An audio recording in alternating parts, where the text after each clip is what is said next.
तो दोस्तों कुछ समय से हम लोग देख रहे हैं कि अमेरिका द्वारा लगातार अकड़ दिखाई जा रही है और इवन भारत की तरफ से जो आमंत्रण भेजा गया था जो बाइडेन को कि आप आइए भारत और हम आपको गणतंत्र दिवस के समारोह के लिए चीफ गेस्ट नियुक्त करते हैं, तो इसके ऊपर अमेरिका द्वारा जमाने भर के बहाने मारकर भारत का ये आमंत्रण ठुकरा दिया गया। हालांकि ऑफिशियली किसी तरह का कोई स्टेटमेंट इस तरह का नहीं दिया कि जो बाइडेन द्वारा भारत के इस आमंत्रण को क्यों ठुकरा दिया गया, क्यों वो भारत जाने में असमर्थता महसूस कर रहे हैं।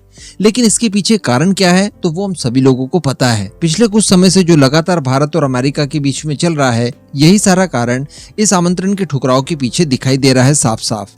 लेकिन दोस्तों भारत ने भी अन्य किसी और तरह का प्रयत्न करने के बजाय सीधे ये आमंत्रण फ्रांस भेज दिया और इमैनुअल मैक्रों को भारत के अंदर होने जा रहे 2024 में गणतंत्र दिवस समारोह के चीफ गेस्ट के तौर पर नियुक्त कर दिया। और इस समय बताया जा रहा है कि इमैनुअल मैक्रों भारत आने के लिए तैयारियां शुरू कर चुके हैं। तो खबर यहाँ पर आपने जान ली कि जो बाइडेन के द्वारा यह आमंत्रण ठुकरा दिया, इसके तत्काल बाद भारत द्वारा फ्रांस की तरफ रुख किया। लेकिन इसके पीछे कई सारी चीजें काम कर रही है जिनके ऊपर हम लोग डिस्कस करते हैं।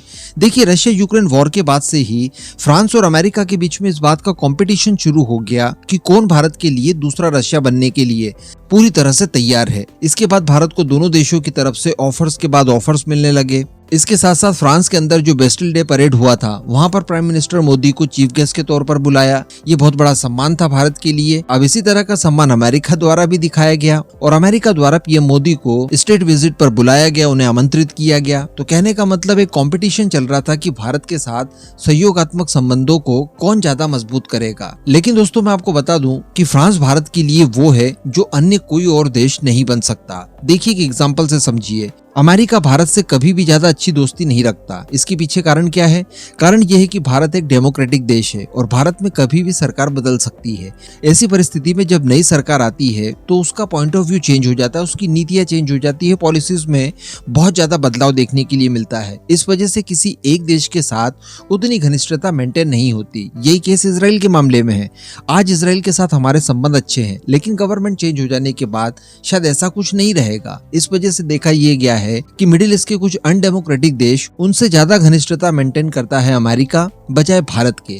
भारत भी इसी पॉलिसी पर काम करता है। भारत का देखिए कितने अच्छे संबंध थे उस जमाने में अमेरिका से जब डोनाल्ड ट्रंप की गवर्नमेंट हुआ करती थी। लेकिन जैसे ही जो बाइडेन की गवर्नमेंट आई, उसके तत्काल बाद ये संबंध हमारे काफी ज्यादा खटास में पड़ गए। लेकिन दोस्तों अगर आप फ्रांस के ऊपर नजर डालकर देखेंगे तो फ्रांस के अंदर कभी भी किसी की भी गवर्नमेंट हो, भारत के अंदर कभी भी किसी की भी गवर्नमेंट हो, फ्रांस की तरफ से जो भारत को आउटपुट्स दिए गए हैं वो हमेशा एक जैसे रहे हैं। 1998 में जब भारत द्वारा न्यूक्लियर टेस्ट किए गए थे, उस दौरान भी अमेरिका, जापान, यूके और इनके तमाम सहयोगियों द्वारा जब भारत के ऊपर प्रतिबंध लगा दिए गए थे और फ्रांस को भी लगाने के लिए मजबूर कर दिया गया था, उस समय भी फ्रांस अकेला वो देश था जिसने भारत के ऊपर प्रतिबंध नहीं लगाए।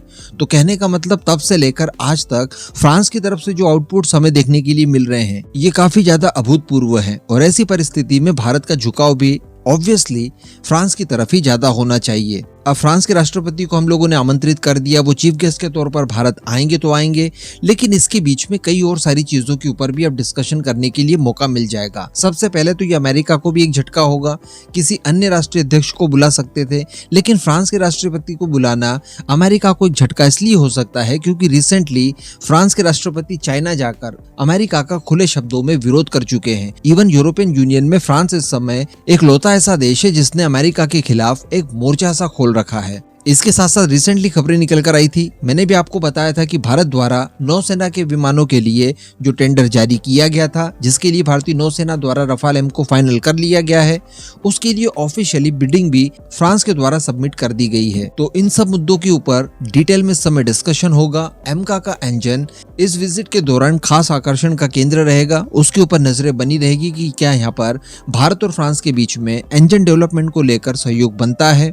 इसके अतिरिक्त दोस्तों MRFA प्रोग्राम को लेकर भी इस समय काफी ज्यादा जोर दिया जाएगा, क्योंकि हम लोग देख पा रहे हैं कि स्वदेशी प्लेटफॉर्म्स में काफी हद तक डिले देखने के लिए मिला है। हालांकि ये डिले होगा या फिर नहीं होगा या समय पर बनकर तैयार हो जाएंगे, इस बारे में अभी कोई पुख्ता जानकारी नहीं दी जा सकती। लेकिन इस समय ऐसी परिस्थितियां तो जनरेट हो ही गई है कि भारत MRFA प्रोग्राम को जितना हो सके उतना जल्द कर ले। और अगर MRFA प्रोग्राम होता है, हम लोग उसे करते हैं, तो डेफिनेटली यहाँ पर हमारा झुकाव रफाल की तरफ ज्यादा होगा। ऑलरेडी वायुसेना इस्तेमाल कर रही है, नौसेना भी करेगी, तो आगे हम लोग इसी को कंटिन्यू करना चाहेंगे, जिसमें हम लोग टेक्नोलॉजी ट्रांसफर वगैरह और लोकल मैन्युफैक्चरिंग का प्रावधान रखवाएंगे और साथ ही एमआरओ फैसिलिटी वगैरह के लिए भी फ्रांस को इस दौरान कन्विंस किया जा सकता है। तो इमैनुअल मैक्रों के इस विजिट के बाद काफी ज्यादा चीजें क्लियर हो जाएगी, जिसमें एमआरएफए को लेकर साथ ही साथ जो हमारी सबमरीन्स के लिए परियोजनाएं हम लोग शुरू करने जा रहे हैं उनके बारे में भी काफी चीजें क्लियर हो जाएगी, क्योंकि एसएसएन को लेकर हम लोग फ्रांस का सहयोग चाहते हैं। तो कुल मिलाकर एक काफी बड़े पैकेज के ऊपर एक साथ किसी तरह का बड़ा निर्णय लिया जा सकता है, स्पेशली अगर बात की जाए रफाल के भारत के अंदर मैन्युफैक्चरिंग को लेकर, क्योंकि इसको लेकर पहले भी कई सारी खबरें निकल कर आ चुकी है कि फ्रांस भारत के अंदर मैन्युफैक्चरिंग फैसिलिटी को ओपन करने के बारे में विचार कर रहा है, क्योंकि ऑर्डर्स उसके पास काफी ज्यादा है, वो अपने खुद से इन्हें पूरा नहीं कर सकता, भारतीय कंपनियों का सहयोग उसे चाहिए होगा। तो ये गणतंत्र दिवस एक स्पेशल तरह का मौका देता है भारत और फ्रांस दोनों को कि अपने स्ट्रैटेजिक रिलेशनशिप्स को और ज्यादा प्रगाढ़ किए जाए। बाकी इस मुद्दे पर आपका जो भी मानना हो नीचे कमेंट करके जरूर बताइएगा।